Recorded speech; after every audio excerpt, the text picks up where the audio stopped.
Trading Tamil நண்பர்கள் அனைவருக்கும் வணக்கம். நம்மளோட சேனல் பார்த்தீங்கன்னா Nifty, bank Nifty, Nifty, Sensex இப்படி எல்லாத்துக்குமான இன்ட்ராடே லெவல்ஸ் டெய்லி வீடியோவாக பார்த்துட்டு வந்துட்டு இருக்கோம். அப்படி இருக்கும்போது இப்போ நாளைக்கு 3ஆம் தேதிக்கான நிஃப்டிக்கு first intraday levels பார்த்துருவோங்களா.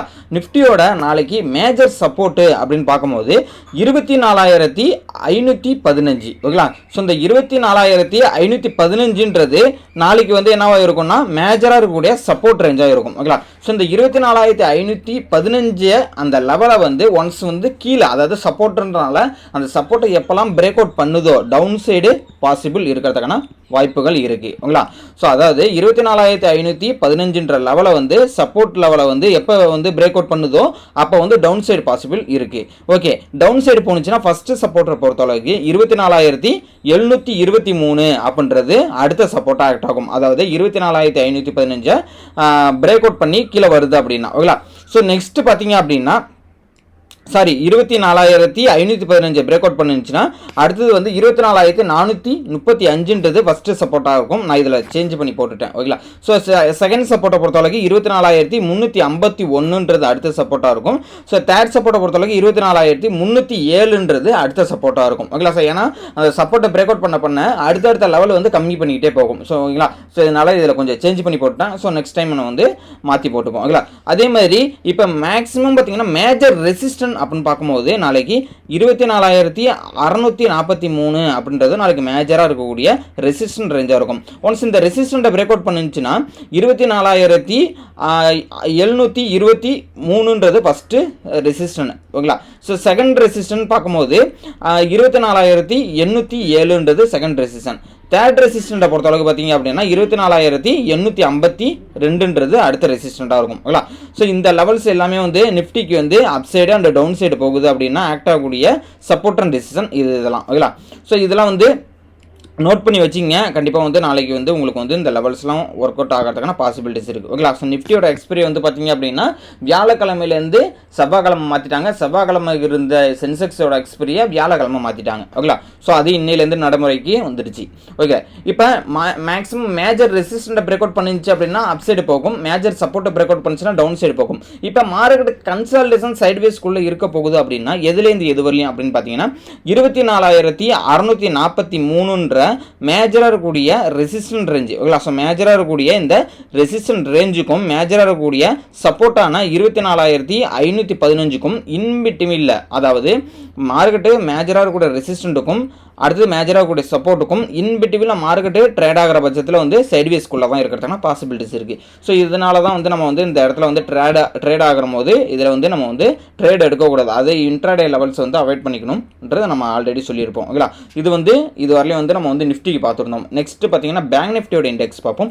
So bank நிஃப்டியோட இண்டெக்ஸ் பொறுத்த அளவுக்கு பார்த்தீங்க அப்படின்னா ஃபஸ்ட்டு மேஜராக இருக்கக்கூடிய சப்போர்ட் எதுன்னு பார்த்துரும். ஸோ மேஜராக இருக்கக்கூடிய சப்போர்ட்னு பார்க்கும்போது 53,507ன்றது நாளைக்கு 53,500ன்றது மேஜர் சப்போர்ட்டாக இருக்கும். ஒன்ஸ் இந்த மேஜர் சப்போர்ட்டை பிரேக் அவுட் பண்ணுதுன்னா ஃபர்தராக டவுன் சைடு போகிறதுக்கான பாசிபிலிட்டிஸ் இருக்குது ஓகேங்களா. ஸோ இதுதான் நம்ம டவுன் சைடு மூவ்மெண்ட் நடக்க போகுதுன்றதை ஒரு ட்ரெண்டிங் மார்க்கெட்டுன்றதை நம்ம ஃபைண்ட் அவுட் பண்ணலாம். ஸோ அதில் ஃபஸ்ட்டு சப்போர்ட்னு பார்க்கும்போது 53,303ன்றது ஃபஸ்ட்டு ஆக்ட் ஆகக்கூடிய சப்போர்ட், இந்த மேஜர் சப்போர்ட்டை பிரேக் அவுட் பண்ணிச்சுன்னா. செகண்ட் சப்போர்ட்டு 53,180ன்றது மேஜர் சப்போர்ட்டு. அது செகண்ட் சப்போர்ட். தேர்ட் சப்போர்ட்டை பொறுத்தளவுக்கு 52,983. இதெல்லாம் டவுன் சைடு போனுச்சுன்னா ஆக்ட் ஆகக்கூடிய சப்போர்ட் ரேஞ்சு. இப்போ மேஜராக கூட ரெசிஸ்டன்ட் நாளைக்கு பார்க்கும்போது பேங்க் நிஃப்டிக்கான மேஜர் ரெசிஸ்டன்ட் 53,821ன்றது நாளைக்கு மேஜராக இருக்கக்கூடிய ரெசிஸ்டன்ட் ரேஞ்சு. ஒன்ஸ் இந்த மேஜர் ரெசிஸ்டன்ட்டை பிரேக் அவுட் பண்ணி மேலே போகுது அப்படின்னா அப் சைடு போகிறதுக்கான பாசிபிலிட்டிஸ் இருக்குது ஓகேங்களா. ஸோ இதில் மேஜராக பிரேக் அவுட் பண்ணிடுச்சு அப்படின்னா நெக்ஸ்ட் ரெசிஸ்டன்ட் சப்போர்ட் மட்டும் மேஜராக ரெசிஸ்டன்ட்டை பிரேக் அவுட் பண்ணிச்சுன்னா நெக்ஸ்ட் ரெசிஸ்டன்ட்டை பொறுத்தளவுக்கு 54,019ன்றது மேஜராக இருக்கக்கூடிய ரெசிஸ்டன்ட்டை பிரேக் அவுட் பண்ணிச்சுன்னா first resistant. Second resistant 54,141. Third ரெசிஸ்டன்ட்டை பொறுத்தளவுக்கு 54,339 ஓகேங்களா. ஸோ நெக்ஸ்ட்டு இதெல்லாம் நான் கொஞ்சம் சேஞ்சஸ் பண்ணிக்கிறேன். ஸோ இந்த நெக்ஸ்ட்டு சப்போர்ட்னு இருக்குது, இந்த இடத்துல ரெசிஸ்டன்ட் நான் சேஞ்ச் பண்ணிக்கிறேன் ஓகேங்களா. ஸோ நெக்ஸ்ட் வீடியோவில் நம்ம தெளிவாக போட்டுரும். ஸோ இது அவசரமாக வீடியோ போடாமல் இருந்தோம், அதனால் போடணுன்றதாக ரெடி பண்ணது. ஸோ நெக்ஸ்ட்டு வீடியோவில் நம்ம இதெல்லாம் திருத்தம் பண்ணிடுவோம் ஓகேங்களா.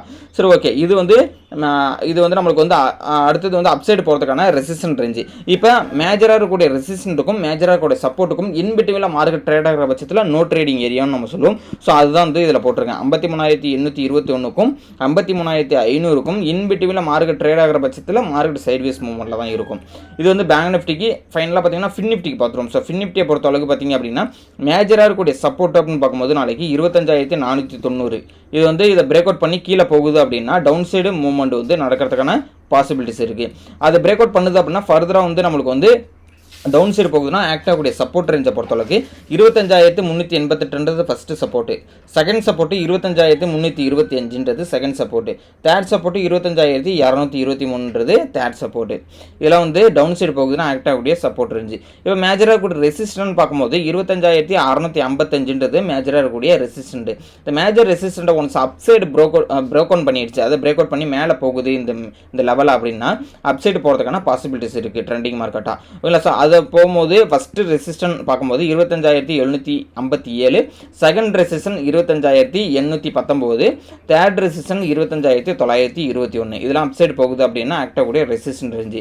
இப்போ நோ ட்ரேடிங் ஏரியா அப்படின்னு பார்க்கும்போது நாளைக்கு மேஜராக இருக்கக்கூடிய சப்போர்ட்டுக்கும் மேஜராக இருக்கக்கூடிய ரெசிஸ்டன்ட்டுக்கும் இன்பிட்வீனில் மார்க்கெட் ட்ரேட் ஆகிற பட்சத்தில் நோ ட்ரேடிங் ஏரியாவை நம்ம மென்ஷன் பண்ணிக்கலாம். ஓகே சார், இந்த லெவல்ஸ் எல்லாமே வந்து நோட் பண்ணி வச்சுங்க. கண்டிப்பாக வந்து நம்மளுக்கு வந்து நாளைக்கு இன்ட்ராடே லெவல் பண்ணுறதுக்கு இந்த இண்டெக்ஸுக்கெல்லாம் வந்து சப்போர்ட்டாக இருக்கிறதுக்கான பாசிபிலிட்டிஸ் இருக்குது. ஸோ இந்த லெவல்ஸ் எல்லாமே 100% ஒர்க் ஆன்ற கான்ஃபிடன்ட் லெவல் கிடையாது. ஸோ நீங்கள் இந்த லெவல்ஸ் எல்லாமே வந்து ஒரு பேக் டெஸ்ட்டுக்கோ இல்லை பேப்பர் ட்ரேடிங்கில் எக்ஸிக்யூட் பண்ணி பாருங்கள். ஸோ எந்த அளவுக்கு ப்ராஃபிட்டபுளாக போகுது அப்படின்றத கமெண்டில் சொல்லுங்கள். ஓகே சார், இந்த லெவல்ஸ் பிடிச்சிருந்தா லைக் பண்ணிக்கங்க. இந்த பேட்டர்ன் உங்களுக்கு பிடிச்சிருந்தாலும் கமெண்டில் சொல்லுங்கள். ஓகே சார், தேங்க்யூ நம்பா.